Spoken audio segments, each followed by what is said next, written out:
Hey everyone, it's Omi, and if you've been listening at all to the Creep Geeks podcast, you know that I just got asked to join a paranormal investigation team. And that's basically ghost hunting and investigating unexplained phenomenon. Joining that team does mean I have to carry a whole different type of equipment. And since I'm new to this, I just started collecting my ghost hunting kit, if you will, but this is what I'm starting off with. This isn't an all-encompassing video. There's still a few things I need to pick up, but I thought that this would be a great video because it shows you what I'm gonna start off with, and I think it's a good amount of gear to start off with, and where I made certain purchasing decisions. The cool thing is I'm going to show you some nifty things, and maybe you like those and you might want to pick them up too in case you want to start ghost hunting. The first thing though, it's really affordable. And it's something simple, besides this index card. It's just a plain black equipment or gear case. And I got this off Amazon. It's just got a zipper, nice handle. Also fits into most of my gear bags or backpacks. So I can just, with just the essentials, throw this in my kit in case I need to go check out something weird or spooky or anything like that. At least I'll have the essentials right here. I'm going to go ahead and open it up, and if you look, I do have some holy water and some protection oil. The big thing I've noticed about ghost hunting and paranormal investigation is documented evidence in the form of like visual or audio. I have a lot of cameras on me. All of those cameras get wiped off with a lens cloth, but here's just one of them, brand new, sealed, just in case, because you definitely want to catch something spooky on camera. You don't want to catch grease or dust on the lens. I do have some business cards for any time I go talk to somebody or investigate. If you ever get caught in a conversation without a business card, it's kind of embarrassing. At least if I have them here, I can whoop them out. The other thing, a pen. And the reason I have the pen is because I also have a notebook and another pen in here, a backup pen. The notebook is in case I need to write down specific notes at a paranormal investigation, or say I'm talking to somebody just out in public and they tell me an interesting story. I'm going to stop right then, jot down some notes, and keep them in here. I may even need to write down their contact information, so it's always a good thing to carry a notebook. Yeah, I have a phone, but at least a notebook. It's for us older folks. Writing it down kind of makes it more important and more permanent, and something we'll definitely get back to. I also keep my good podcast stickers and YouTube stickers in here, just in case I meet somebody and I'm like, hey, you guys deserve a sticker. That goes in here. Now, I do have some purification salt and a little plastic container. That's important to me.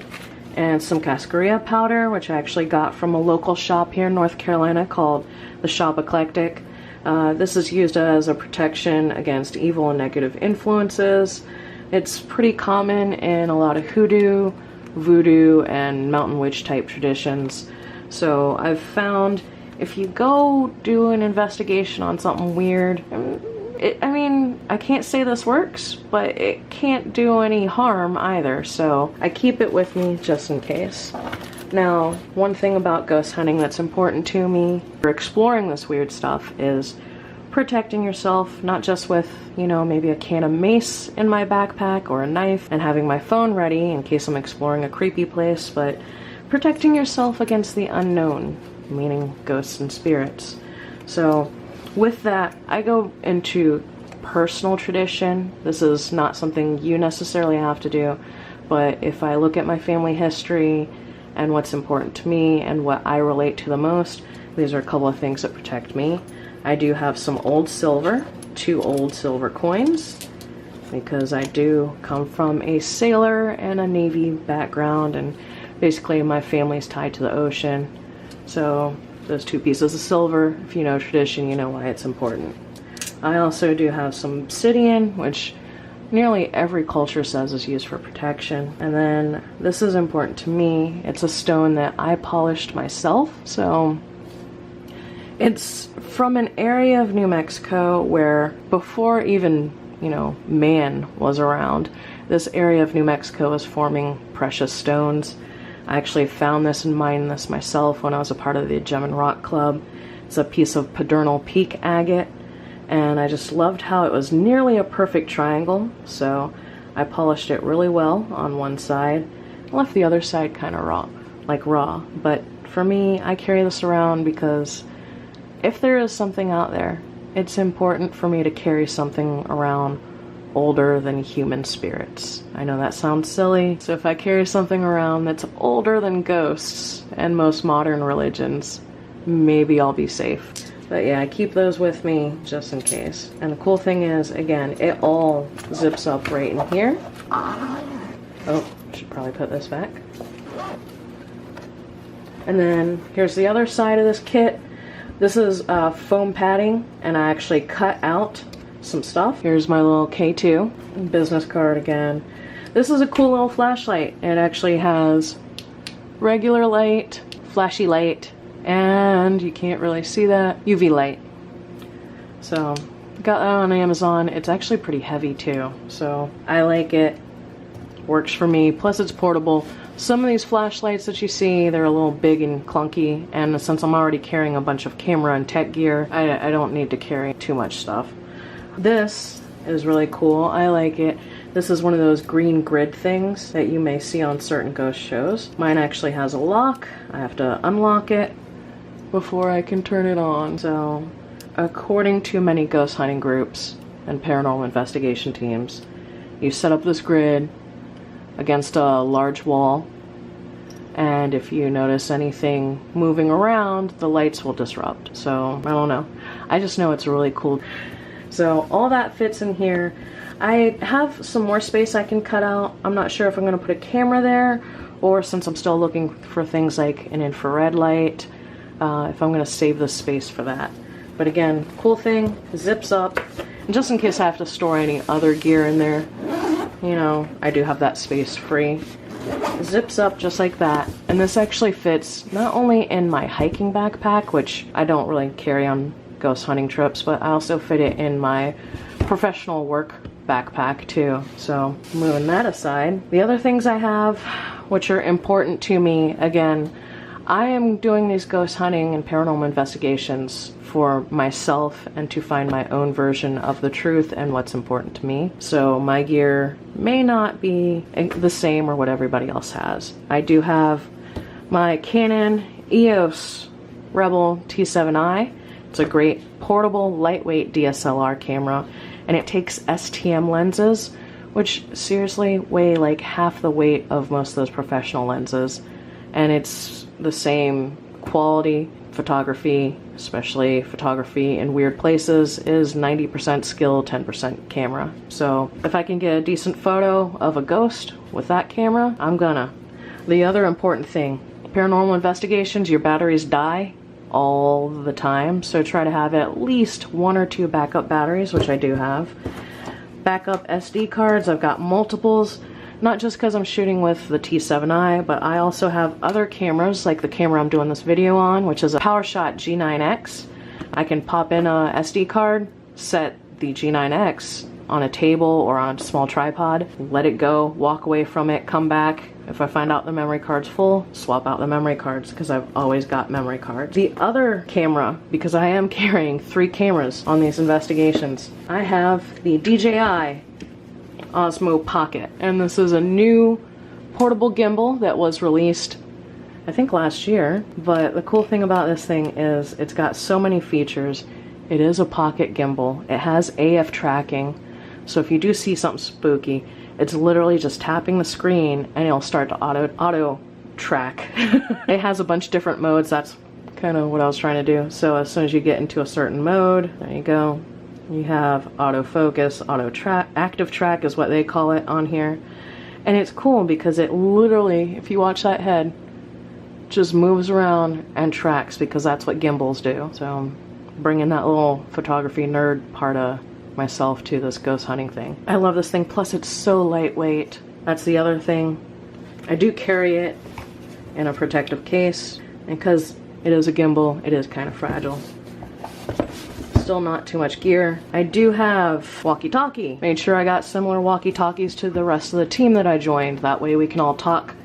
Because some of these places we've been to, there's absolutely no cell phone signal. Not that you should have your cell phone on during a paranormal investigation, but just in case something bad happens, this is a better way to talk to people. It also helps if I'm going cryptid hunting or hiking scary places in the mountains of western North Carolina. Great range on that thing. Now, the other things I have aren't too big, but I do have a selfie stick because it's important too. The selfie stick has an attachment, standard camera attachment, but it works for other things as well, like the light grid stick that I showed you in the here. You can even attach audio recorders to these short little tripods. So, cool thing, you could set up the green night grid or a single action camera, track paranormal activity, walk away and not have to worry about it. When it's done, it's done. So the other cool thing is, some of these investigations you go on, you have to do an interview. You whip out the good camera, put it on here, set it on a table, you're ready to go for an interview. Now, the last one is just for pretty much ghost hunting. It has some additional uses too. This is the Zoom H1N, and this is the handheld recorder. This is a higher end recorder from what I've seen in the paranormal community. This is what all my audiophile friends and people who are actually doing sound stuff recommended to me, as opposed to just getting an inexpensive audio recorder. Now, I can say, using this audio recorder, I have been on one paranormal investigation and gotten crystal clear EVPs, electronic voice phenomenon, or possibly just disembodied voices. And that's the thing. Using equipment of this caliber, there's no excuse, no explaining away if I capture something unusual. And that's why I like this. The other thing is, in the past, I've done interviews with this. Great sound quality. So if it's great sound quality for an interview for a podcast, it's gotta be great sound quality for a paranormal investigation. Nice, handy, easy zip-up case. So there we go. Oh, and inexpensive pair of headphones for tracking and listening to stuff. Why? Because you should have a halfway decent pair of headphones, but not headphones you're going to cry about if you lose, if you're running away from ghosts or Bigfoot or something like that. I have already managed to lose one battery on a paranormal investigation for this bad boy, so I'm pretty upset about that. So, inexpensive headphones you can get anywhere, Amazon, Walmart, whatever. No crying if you accidentally leave them at an investigation, especially if you're not going back. Oh, and then the one last thing, I know it sounds silly, but going back to keeping yourself safe, keeping yourself protected, I do wear this. I take a lot of pride in things I've polished and created myself. So this is a piece of very old petrified wood, and I did a hand polish and a professional polish on a cabbing machine, just on one side, because I like that whole one side polished and pretty, the other side raw. I carry this with me just to, I don't know, not just protect me, but it just makes me feel safe and feel good that I'm wearing something I made. But that's about it. That's my mini kit. Again, there are some few things I need to pick up, like a IRLA, and if you guys have any suggestions on what else I should pick up, let me know, because I'm new to this. I did join a team with a lot of experience and a lot of know-how. I'm still sorting out what they use on a day-to-day, but for immediately, hey Omi, grab your bag, we're gonna go hunt ghosts, this is working for me. So yeah. Now if you have any questions or comments, let me know in the comments below on this video. Suggestions, drop me the names of products and things I might need, and if you want to know what I have here, I'll put that in the description for the video. So thanks for watching, and subscribe.